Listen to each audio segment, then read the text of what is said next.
आइए बढ़ते हैं एक्सरसाइज के सवाल नंबर 2 की तरफ।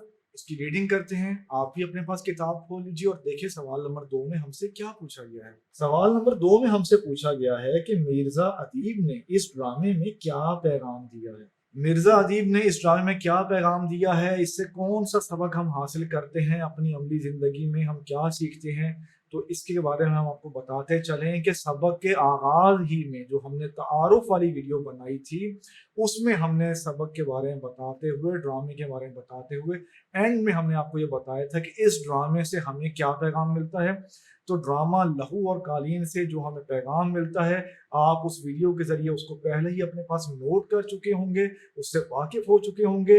आप चाहें तो उसे दोबारा भी देख सकते हैं और उन्हीं लाइनों को इस सवाल के जवाब में लिख सकते हैं। आइए अब बढ़ते हैं सवाल नंबर 3 की तरफ।